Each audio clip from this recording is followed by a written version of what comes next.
You can manage your team's work easily with Monday.com. Just go to Monday.com and start tracking any project or workflow.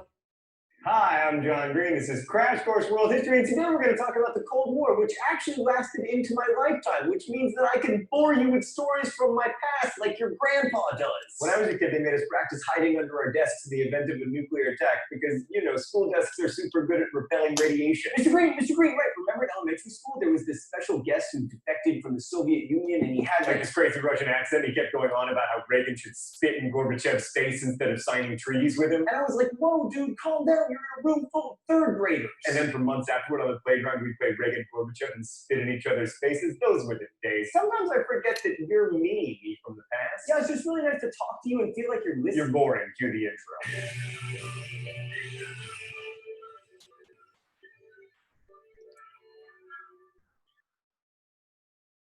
So the Cold War was a rivalry between the USSR and the USA that played out globally. We've tried to shy away from calling conflicts ideological or civilizational here on Crash Course, but in this case, the clash of civilizations model really does apply. Socialism, at least as Marx constructed it, wanted to take over the world, and many Soviets saw themselves in a conflict with bourgeois capitalism itself. And the Soviets saw American rebuilding efforts in Europe and Japan as the US trying to expand its markets, which, by the way, is exactly what we were doing. So the US feared that the USSR wanted to destroy democratic and capitalist institutions, and the Soviets feared that the US wanted to use its money and power to dominate Europe and eventually destroy the Soviet system. And both parties were right to be worried. It's not paranoia if they really are out to get you. Now, of course, we've seen a lot of geopolitical struggles between major world powers here on Crash Course, but this time there was the special added bonus that war could lead to the destruction of the human species. That was new for world history, and it's worth remembering it's still new. Here's the period of time we've discussed on Crash Course, and this is how long we've had the technological capability to exterminate ourselves. So that's worrisome. Immediately after World War II, the Soviets created a sphere of influence in Eastern Europe, dominating the countries where the Red Army had pushed back the Nazis. Which is why Winston Churchill famously said in 1946 that an Iron Curtain had descended across Europe. While the dates of the Cold War are usually given between 1945 and 1990, a number of historians will tell you that it actually started during World War II. Stalin's distrust of the US and Britain kept growing as they refused to invade Europe and open up a second front against the Nazis, and some even say that the decision to drop the first atomic bombs on Japan was motivated in part by a desire to intimidate the Soviets. That sort of worked, but only insofar as it motivated the Soviets to develop atomic bombs of their own. They successfully tested their first one in 1949. From the beginning, the US had the advantage because it had more money and power and could provide Europe protection, what with its army and one-of-a-kind nuclear arsenal, while Europe rebuilt. The USSR had to rebuild itself, and also they had the significant disadvantage of being controlled by noted asshat Joseph Stalin. I will remind you, it's not cursing if he's wearing an ass for a hat. Oh, I guess it's time for the open letter. An open letter to Joseph Stalin. But first, let's see what's in the secret compartment today. Oh, it's Silly Putty. Silly Putty, the thing that won the Cold War. This is exactly the kind of useless consumer good that would never have been produced in the Soviet Union.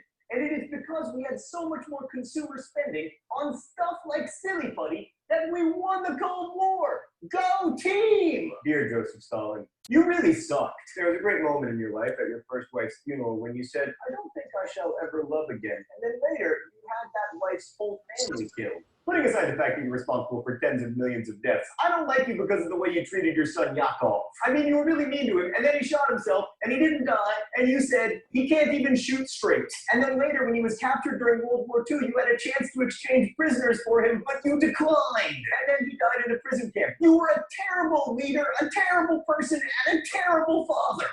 Best wishes, Young Green. All right, let's go to the problem. Europe was the first battleground of the Cold War, especially Germany, which was divided into two parts, with the former capital, Berlin, also divided into two parts. And yes, I know the western part was divided into smaller occupation zones, but I'm simplifying.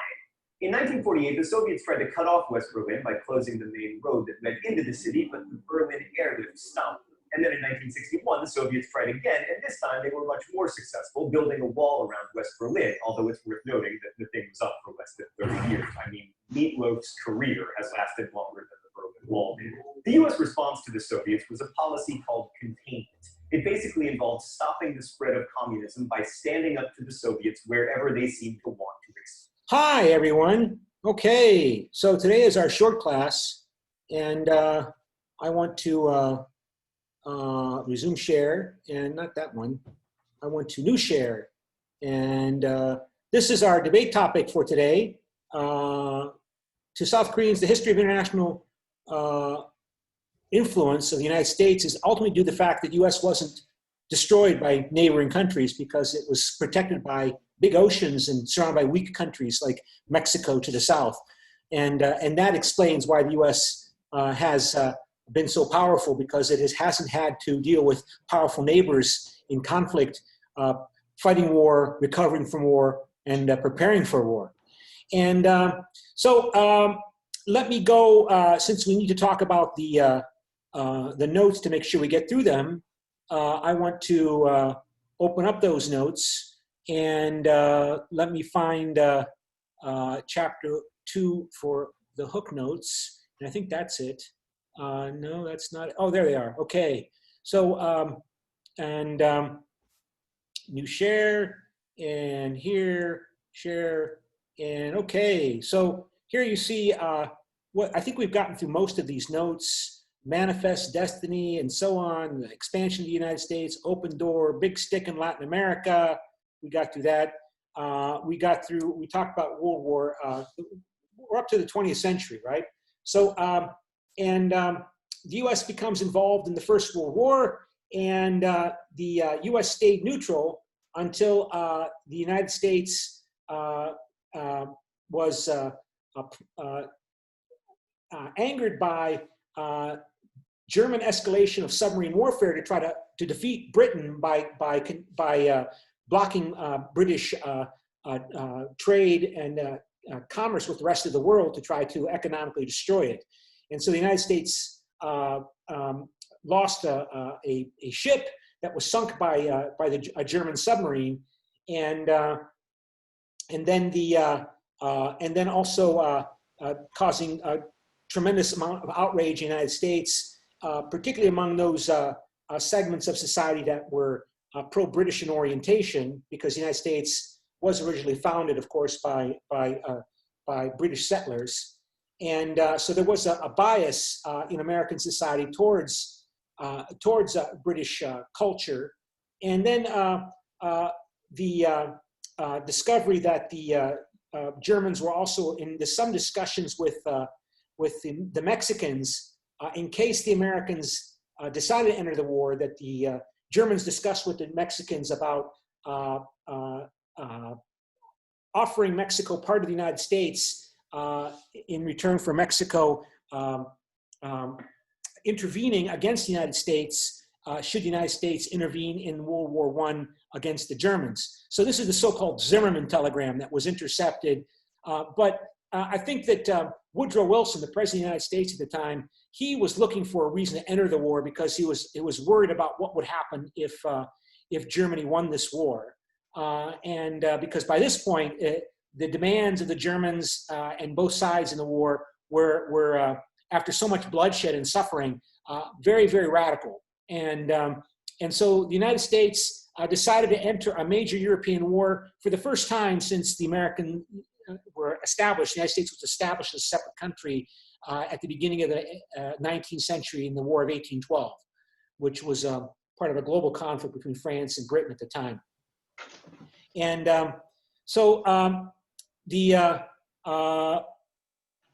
Americans entered after the Germans had already defeated the Russians. The Russians had their revolution that overthrew the Tsar in response to the suffering and failures of the Russian military and state in World War I. And then the Russian democratic government was overthrown by the communists, Lenin and the Bolsheviks. And they immediately made peace with Germany and basically gave the Germans everything they wanted, which included much of European Russia, all the way into the Caucasus. And then the Germans were left with the French, and the Germans began to move their forces towards France, and the United States decided to enter the war. And the Germans attempted to win the war before the Americans could fully mobilize, but they failed. They failed in their military campaign, and even though the Americans were not an offensive threat to the Germans because the American military wasn't prepared to win the war, still the American vast resources were so great that the Germans knew that they could never win. And so they decided to surrender because of the vast American resources. And this is important because Hitler and his supporters would exploit that situation by claiming that Germany was on the brink of winning World War I. It had already defeated the Russians in World War I, and then because of unfortunate events and also movements to try to bring the Americans into the war by Britain's allies, that the Germans were so-called stabbed in the back when they were on the brink of winning World War I, and that would be part of a fairy tale that the Germans would tell to explain why they would support the aggressive policies of Hitler. At this time, Hitler would do it right, and of course, leading to World War II.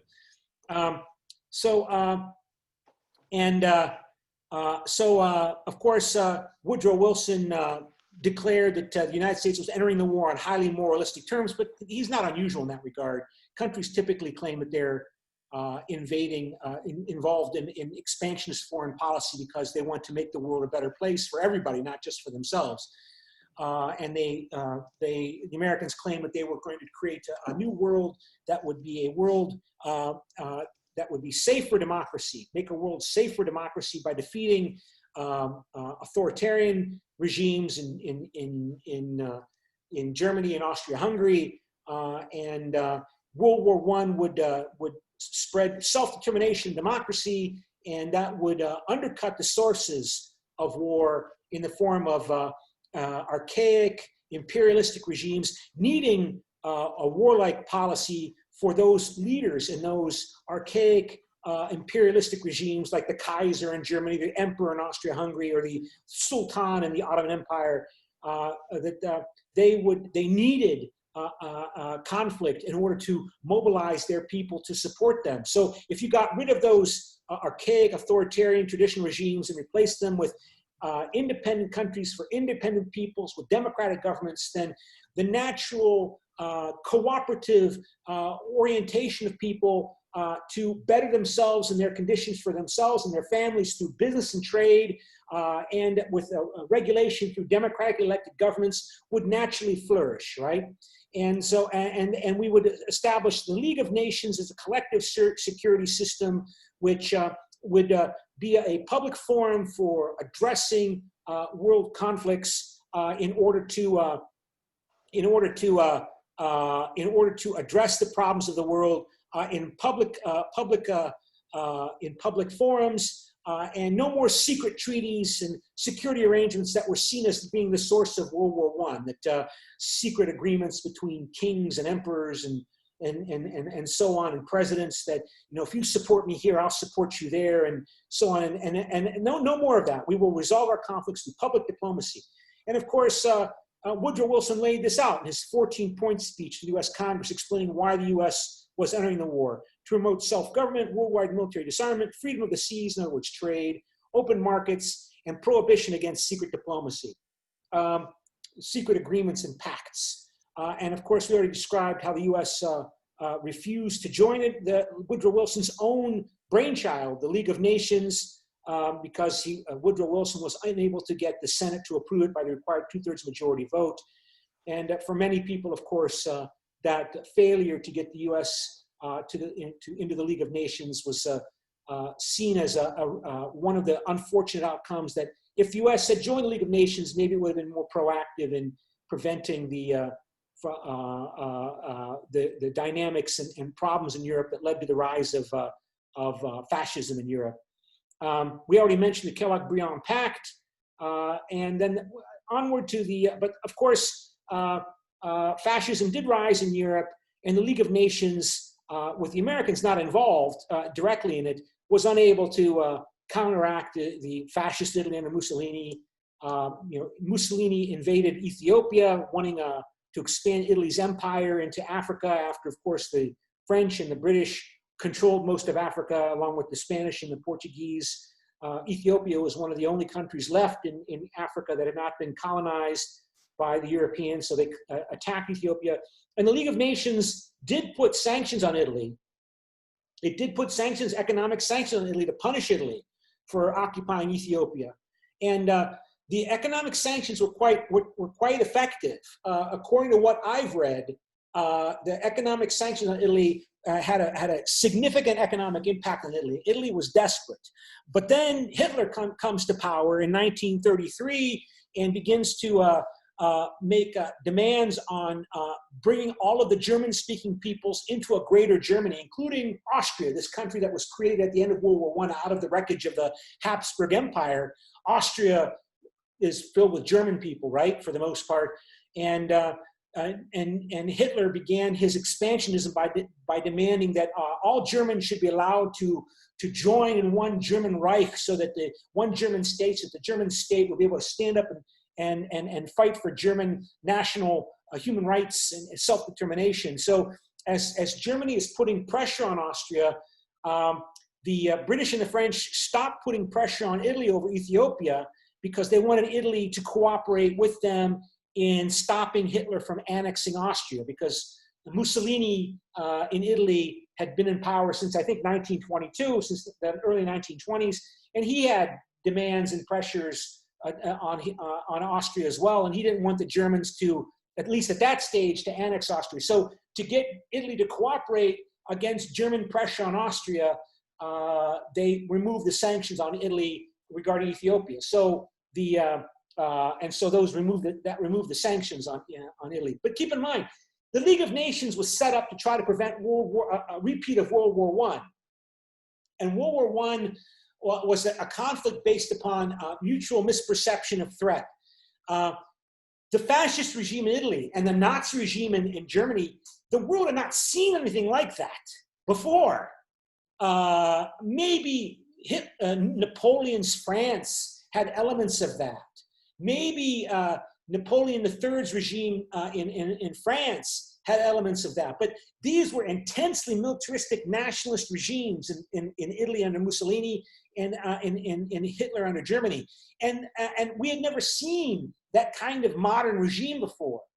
And that in fact, a German regime that was willing to fight a war, that wanted to fight a war, that wanted to destroy its enemies.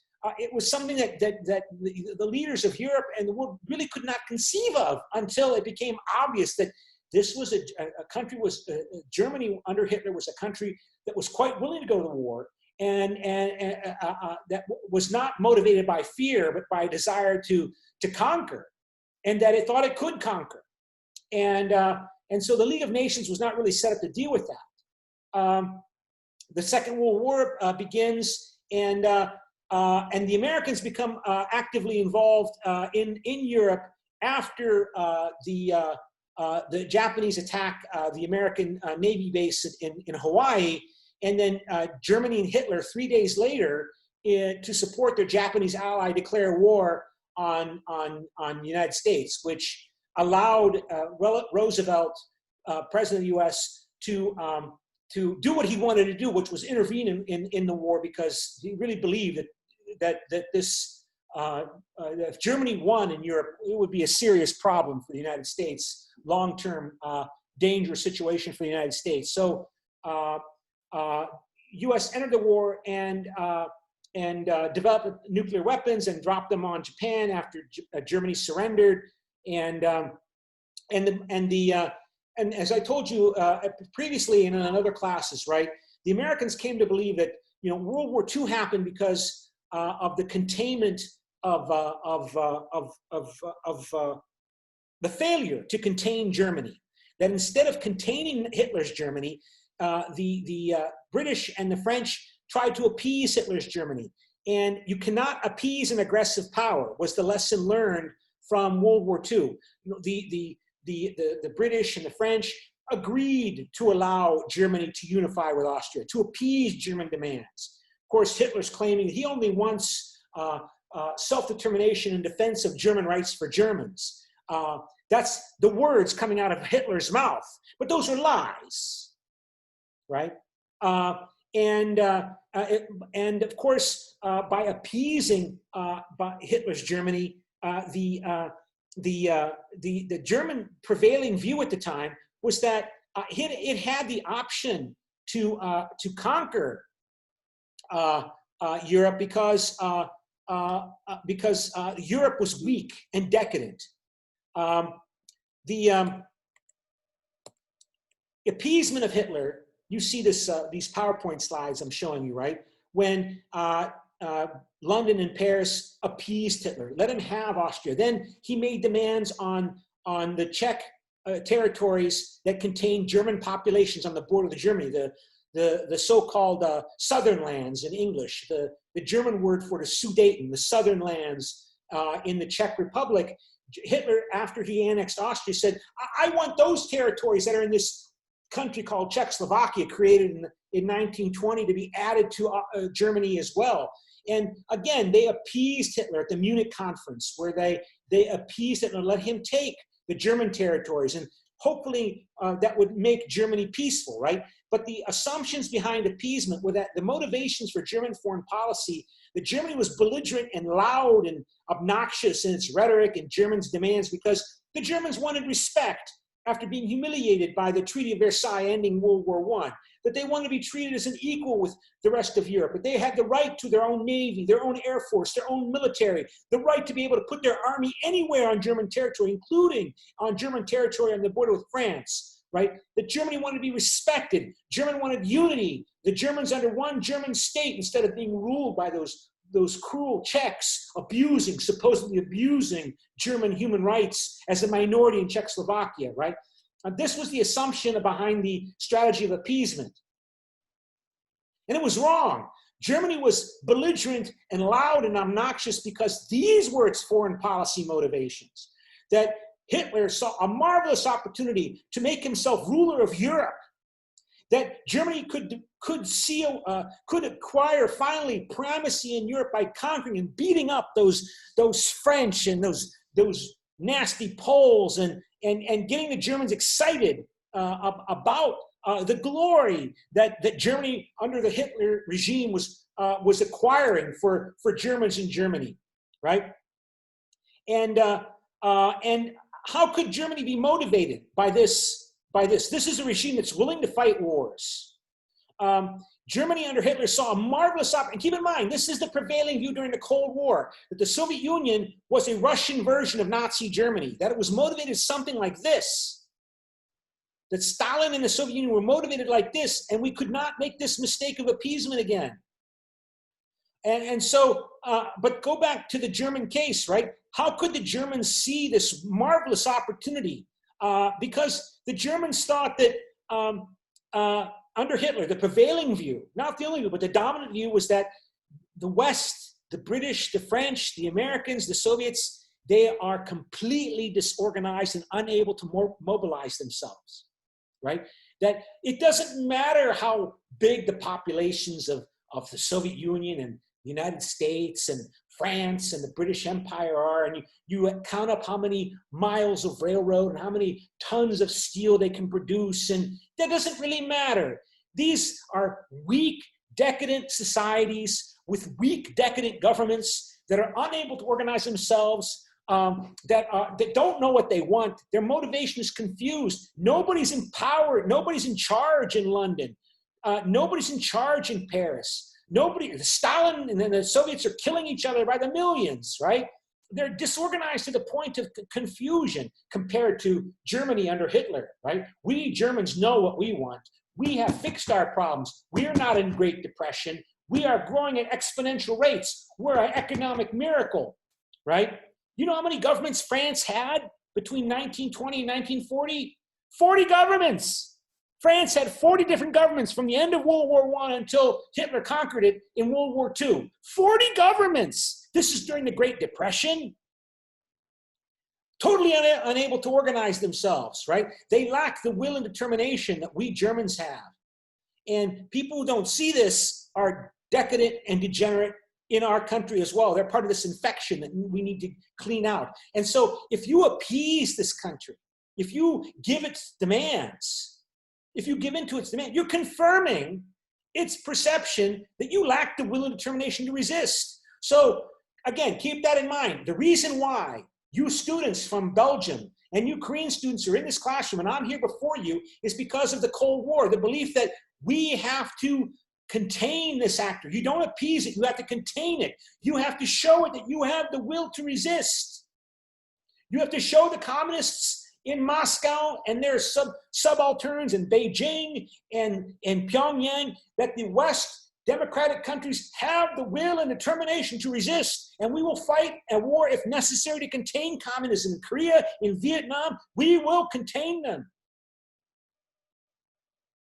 Because if you let the communists take South Korea, they're not going to stop with South Korea. They're going to then move to take Japan and Southeast Asia and India. And then Europe. Just like Hitler's Germany became more aggressive after appeasing Hitler by giving it Austria, giving it the Sudetenland. It did become less aggressive. Appeasement of a belligerent actor that's belligerent because it's aggressive, because it sees opportunity, because it sees you as weak and degenerate. If you will give it what it wants, you make it more aggressive because you confirm that misperception that you don't have the will to resist. And that was the view about the Cold War, about the Soviet Union. That's what containment was all about. Containment was directed towards this actor, that you have to contain the evil empire. This is how Ronald Reagan called the Soviet Union, right? The Soviet Union is like Mordor, and Stalin is like Sauron. They want to conquer the world. There is no politics in Mordor. There is Stalin and the will of Stalin. They are a monolith. Right? This is wrong too. This is another stereotype. This is a stereotype and this is a stereotype. Stereotypes are gross oversimplifications, right? That Stalin rules over a world communist conspiracy to take over the world. They're highly rational. They only understand is strength, military strength and will. But we, of course, we in the West, we're a democracy, so we have to allow people to talk, and we have to debate, and we have to have votes, and we have to have Congress approval of defense budgets, and so on and so on. We respect human rights in democratic countries, but the Soviets, they don't have to worry about human rights, right? And but you have to convince this country that you are not degenerate. And the belief is that if you contain the Soviet Union, and that it will not be able to stay in power as that kind of regime in the Soviet Union because it needs imperial glory, right? This kind of regime needs imperial glory, right? People are suffering in Hitler's Germany. They're not allowed to go on strike. They have to work really hard. Life is, materially, it's better than under the Great Depression, but they're suffering a lot. This kind of regime must give people a payoff in the form of being proud to be German, by beating up enemies, by expanding German influence. And if you contain this so it can't expand, then the regime has to change. And that's the dominant view in the US today. That the United States contained the Soviet Union and forced it to change. And that effort to change it led to its breakup. But this is a stereotype, right? That Americans don't see Vietnamese nationalism. They don't see Cuban nationalism. The world is divided between good and evil. You're either on the side of the Soviets or you're on the side of the Americans in this world. So this is the situation that led to World War I. World War I was a war that the countries of the world really didn't want to fight, right? In my view. But Britain saw a threat from Germany, France saw a threat from Germany, Austria-Hungary saw a threat from Russia, but also an opportunity to beat up little Serbia to show the world that it's still a great power. Italy saw a threat from Austria, Germany saw a threat from Russia and Britain and France, Russia saw a threat at relatively low levels of intensity. This is just 6 weeks leading up to the outbreak of World War I. But the point is that each of these countries saw the other as aggressively motivated. That we, the French, we of course just want to defend ourselves. But these Germans, they think that we're pushovers, that we're weak and degenerate. They beat us up once in the Franco-Prussian War, and they think that they can beat us again unless we French make a strong alliance with the British and maybe with the Russians, right, as well. And the Germans, of course, see a threat from the British and the French, who don't want Germany to be equal to them in terms of having an empire. Of course, to be a great power in the world and leading up to World War I, you have to have an empire. But it's not fair. The British and the French and even the Spanish and the Portuguese, they have empires. But we, Germany, Italy, we don't have an empire because we unified late and we demand to be treated equally to everybody else and as a great power. So we want an empire too. So you have to give us some of Africa. You have to give us some of Asia. Because we're no less than you, British and French.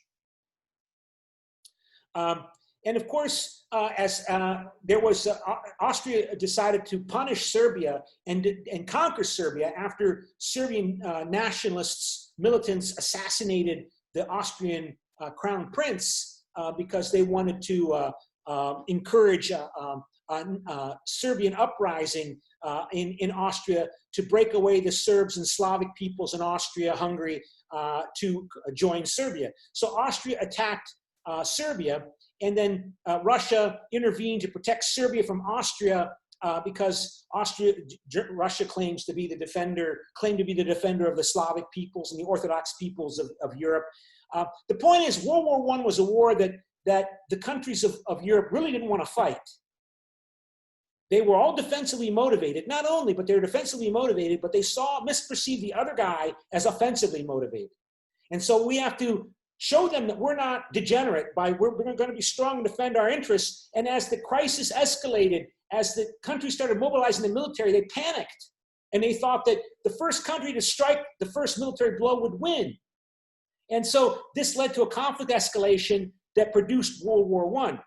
And the League of Nations was set up to try to prevent this from happening again, to reduce suspicion, to have transparent diplomacy, no secret treaties, no secret security pacts, to resolve our disputes through public diplomacy, through public debate and discussion in the League of Nations. But then Hitler and Mussolini came to power, and they saw something else, right? They saw that Britain, France, Soviet Union, completely disorganized, unlike we Germans under Hitler, and Italians under Italy, and the Japanese under Hirohito, right? And appeasement assumed that no, threat was the motivation. No, opportunity. The Germans, the Italians, and the Japanese saw opportunity because they saw their enemies as degenerate. These countries, appeasement was based upon the misperception that Germany and Italy were motivated by threat when they were really motivated by opportunity. And if you appease this, you make it more aggressive. During the Cold War, I think this was the motivation. The Soviet Union was motivated by perception of threat from the West. The United States was motivated by perception of threat. But the Americans' prevailing view, including to this day, is that the Soviet Union was motivated by an opportunity, perceived opportunity, that it was a Russian version of Nazi Germany. That video clip I showed you from John Green, he's unusual. He says that Soviet Union was motivated under Stalin by perceived threat, that the Soviet Union was perceiving a danger from Germany in the West. He's unusual. The dominant view today in US, not the only view, is that the Soviet Union had to expand to survive. That the Soviet Union was motivated by a desire to expand, that it was imperialist, that its belligerence was motivated by a desire to expand because it thought it could expand. But the reason I'm talking about this is because, again, to highlight what I pointed out earlier, the whole assumption about American influence and power expansion and role today in the whole world is based upon this view that, no, the Soviet Union was like this. The Soviet Union was trying to conquer the world like Germany tried to conquer the world, and the Americans stopped it. you get people like John Green and me who say that, no, the Soviet Union and the Cold War was something like a repeat of the world leading up to World War I, but that's not the dominant view in Washington today. The prevailing view is that the Soviet Union was an aggressive expansionist power. It was belligerent because it was aggressive. It wasn't belligerent because it was defensive, primarily.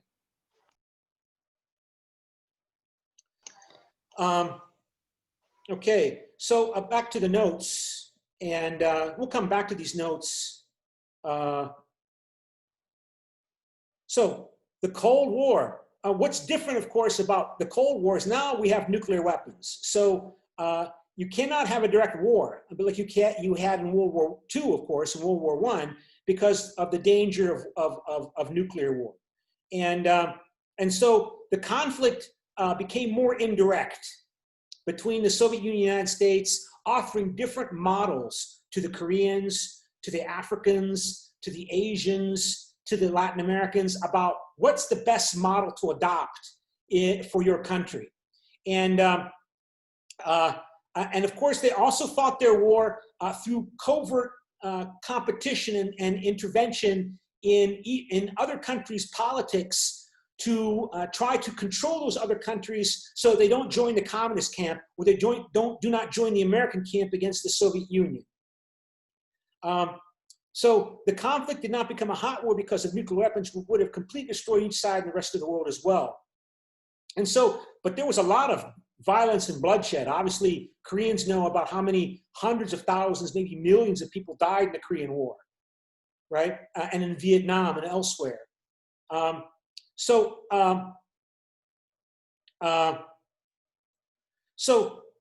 mutual suspicions intensified about the defensive versus aggressive intentions of others in the eyes of the self.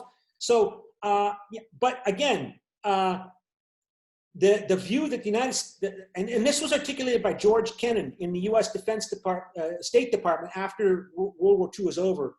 He claimed that the Soviet Union was an aggressive power that saw an opportunity to take over Western Europe and Asia at the end of World War II, and that the Americans should engage in containment. And so this is the chronology of the Cold War.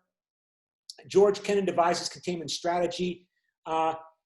George Kennan emphasized that there would be more indirect competition between the United States and the Soviet Union. George Kennan later claimed he didn't really emphasize so much the military aspects of containment, but as the 1940s continued, and then of course we have the Korean War, the American perception of threat from the Soviet Union became much more intense, right? Containment emphasized more the military side, including the creation of the North Atlantic Treaty Organization and building up vast militaries, vast numbers of nuclear weapons, the arms race, and the Americans accepted that the Soviet Union would control those countries that it conquered during the end of World War II, but it must contain wherever else the Soviet Union it thought was attempting to expand. In other words, Kim Il-sung would not have attacked South Korea, supposedly, in this worldview, unless Stalin told him to. Kim Il-sung would not have done that unless Stalin told him to do that. Ho Chi Minh would not have done what he did in Vietnam unless the communists in Moscow gave him permission to do that in this worldview. And that means we have to show them we have the will to resist. Because if they take South Korea, they're not going to stop with South Korea. If they take South Vietnam, the communists are not going to stop with South Vietnam. They're going to take Thailand, Cambodia, Laos, Myanmar, India, all of Asia, and then Europe, and eventually the Americans are next.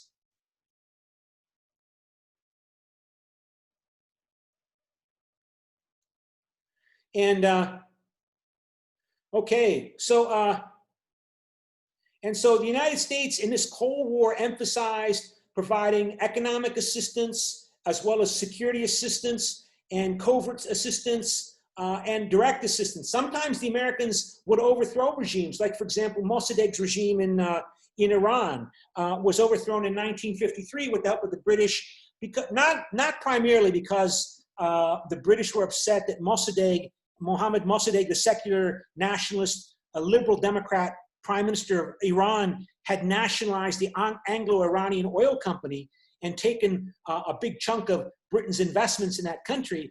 But because the British were telling the Americans, Mossadegh is a fool. He's going to let the Communist Party in Iran take power because Mossadegh is letting them act freely in Iran because he's a liberal. So everybody has the right to participate in politics.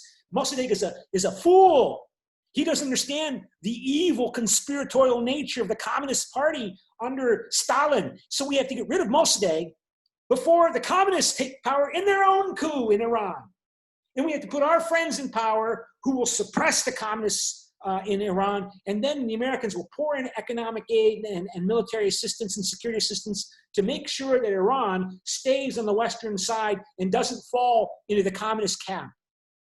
And that was the way the Americans thought in carrying out covert operations in Guatemala in 1954, in trying to overthrow Castro in 1960 with the Bay of Pigs operation, in trying to carry out a coup in Damascus in Syria in the 1950s that almost led to the Communist Party coming to power by accident in Syria, helping to overthrow Patrice Lumumba in Zaire.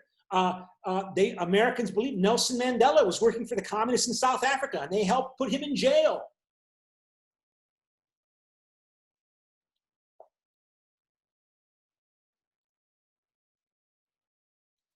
So the U.S. also created these other institutions to help to develop these countries, to make them more strongly resistant to communism, and including the United Nations, which was that was created before World War II ended, and when Franklin Roosevelt was still alive. And the idea was in the Security Council was to try to institutionalize this alliance between the Americans, the Soviets, the British, the French, and the Chinese that was an alliance during World War II. And then, of course, this was Roosevelt's idea, and then Roosevelt died. And then Truman becomes president, and the plan to institutionalize the alliance against Nazism and fascism through the United Nations didn't really work. And the Americans began to focus on developing and strengthening their allies and their allied regimes in these countries surrounding the Soviet Union. The Truman Doctrine was articulated. The United States would provide aid and assistance to any country that was coming under pressure from communists and from the Soviet Union, including Greece and Turkey. This is before Greece joined, of course, the European Union in 1981. Turkey joined NATO in the 1950s. The Soviet Union took power in Czechoslovakia, not directly by a military occupation, but through a coup. And in 1948, through carrying out a communist coup. And the concern was that the Soviet Union would do the same thing in places like Iran in the 1950s, and then Guatemala and elsewhere. The United States focused on strengthening its allies economically through the IMF, the World Bank, the Marshall Plan. The Americans devoted large amounts of economic aid and assistance to Europe and also to Japan in order to develop those countries, to strengthen them against communist subversion and make them allies to contain the Soviet Union. And then, of course, in this worldview, and we need to get to our debate topic here that we talked about earlier, right? If I can find the PowerPoint presentation. If you have the stereotype of the world divided between good and evil, one doesn't see, for example, the role of nationalism in these other countries. If I can find it here, where is, right? This is the evil empire stereotype. The world is divided between the forces of good and evil, the forces of heaven and the forces of hell. Syngman Rhee is not the greatest guy, but compare Syngman Rhee to Kim Il-sung. Syngman Rhee, Kim Il-sung. Clearly, Syngman Rhee and the regime he represents is a lot better than Kim Il-sung, Stalin's bloodthirsty, horrible regime in the Soviet Union. You don't see in this paranoid stereotype on individual analog, third forces, the third force of nationalism, Korean nationalism, Vietnamese nationalism, Cuban nationalism, Chilean nationalism. You don't see this. And of course, Vietnamese nationalism would defeat the Americans in Vietnam. And then lead to war between China and Vietnam right after the war with the United States, and Cambodian nationalism and Vietnamese nationalism leading to a war between Cambodia and Vietnam in 1975, 2 years after the U.S. left, well, more than that, 4 years after the U.S. left Southeast Asia. You don't see that. The world is bipolar. It's a Manichaean worldview. This is a psychosis, this kind of stereotype. Just like this is a psychosis. Clearly Hitler was wrong, right? Hitler was wrong. But to continue on here, so the Americans were defeated in Vietnam, and they really didn't fully understand the reasons for it. Cuban nationalism has been very powerful. The Americans are unable to overthrow even the dictator in Venezuela today, in Maduro in Venezuela, because of the source of support he has amongst one group within Venezuelan society. Nationalism emerges at this time. Vietnam is a disaster. The United States failed in Vietnam, but the Americans have sort of dismissed that. They've come to believe that, well, they lost in Vietnam because of bad presidential leadership. The Vietnamese would not have won that war without help from the Chinese and the Soviets. And then, of course, it becomes a self-serving prophecy, because eventually the Americans mobilized the Chinese communists onto their side against the Soviet Union, because Chinese nationalists had conflicts with the Soviet Union under Mao. They already were fighting border wars, and the Americans allied with China, despite it being the People's Republic of China and the Chinese Communist Party, against the Soviet Union. So the Americans allied with Chinese nationalism against the Soviet Union, and eventually the Soviet Union disintegrated. And but the prevailing view in the United States is that the United States won the Cold War, which is really kind of pathetic. We escaped from the Cold War. We escaped from the Cold War because Gorbachev, I think, understood that the Cold War was based upon a spiral conflict, mutual misperception of threat. And he implemented a peace strategy, a détente strategy, to try to break that misperception of threat from the Soviet Union. But he wasn't able to control the dynamics in the Soviet Union, and it led to his overthrow and the collapse of the Soviet Union. But the prevailing view in the United States is that the United States won the Cold War. So let's go back to since we only have less than, oh my gosh, we're running out of time here. So let's go into breakout rooms and stop share and breakout rooms. And we'll go into groups of 4 here, create breakout rooms. And okay, so Jumel, you are chair of group 1. Yarno, you're chair of group 2. Clara, you're chair of group. Why is this doing this? This is supposed to be randomly assigned. And I don't know how random this is. Okay, Sorry, sir. Is group 2 pro or con? Okay, I wish I had a coin. I always want to assign this. Okay, here's a coin. So I'm going to flip this coin here. And sir, what about attendance? And heads, group 1 and 2 is pro. Tails, group 1 and 2 is con. And heads is the face. And it is heads. So group 1 and 2 are pro. And let's make the second group individual in each group is the chair of the group. So Sung Jun Moon, you are chair of group 1. Sung Yun Chong, you're chair of group 2. You're a pro. Kim Hyun Chul, you are chair of group 3. You're con. And Melis Jumin, you are chair of group 4, and you are con. Okay. Sir, I'm sorry. I have a question. Yeah. We still haven't done attendance yet, and it's like oh darn! I forgot. No, No, it's okay. no. Just reminding you. Thank you. Thank you for reminding me. I forgot. And so, okay, now why I'm trying to find where is the cyber campus, and it's just not here, and it should be here, and it's not here. And I don't know why. All right, so let me log into Cyber Campus. Thank you very much. So log in, and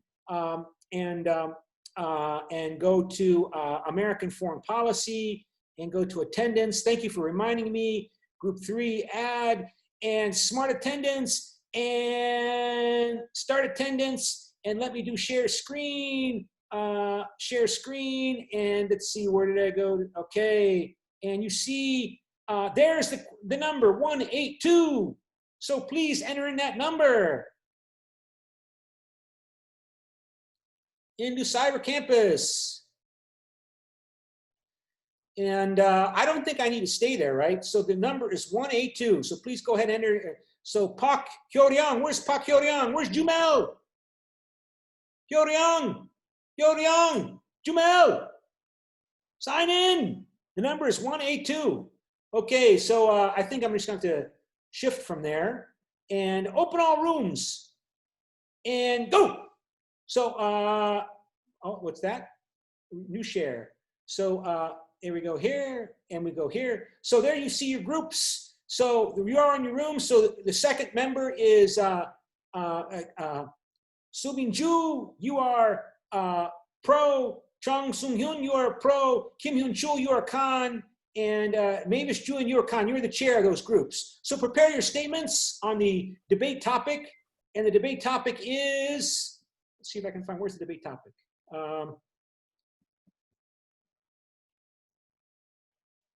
To South Koreans, a history of U.S. international influence expansion is ultimately due to U.S. geographic isolation by large oceans from other powerful states.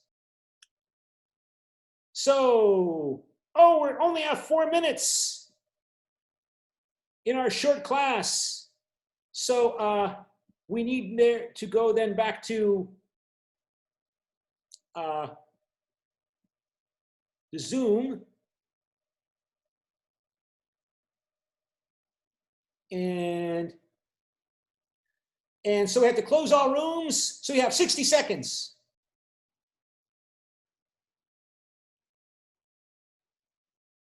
Prepare your statements.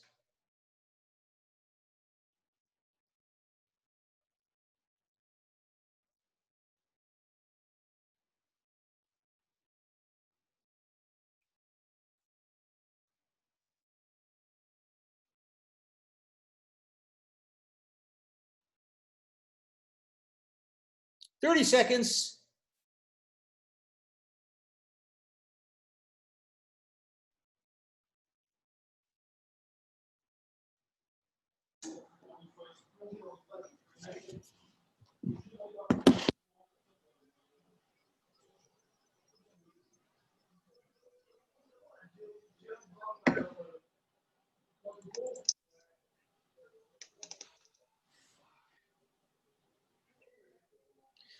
Okay, Subin Ju, what did you come up with?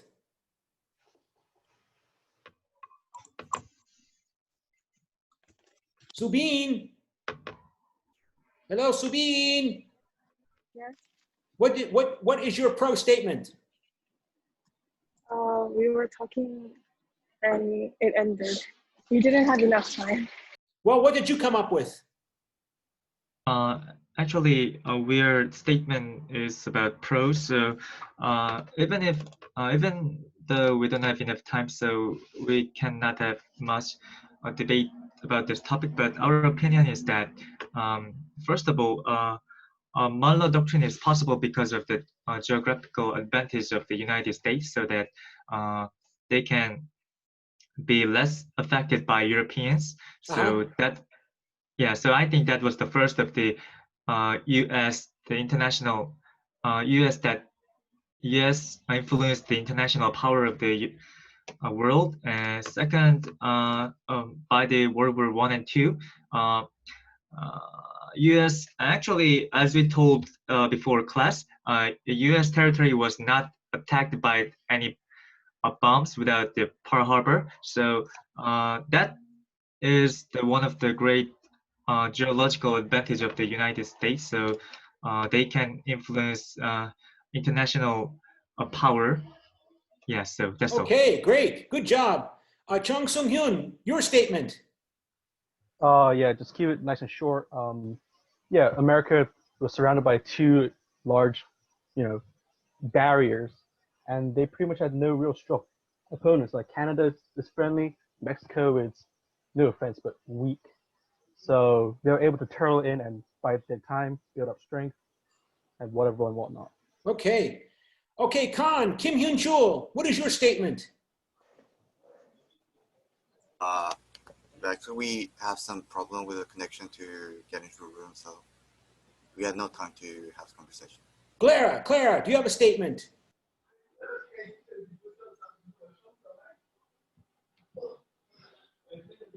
Or Isang Moon, do you have a statement? I guess not. I think it is reasonable to see that the history of the United States' growing international influence is due to its unique diplomatic and security concept represented by the concept of manifest destiny or city upon a hill. Yeah! All right, good job. And Melis Jumin, your Khan statement. Yeah, we said approximately the same that say the former person, but we also say that the geographic isolation is not a good point because countries as Australia also isolated, but don't have as much influence as the US. Okay, good job. Any questions? If not, thank you for another wonderful virtual Zoom meeting. And I look forward to Zooming you on Monday. Okay?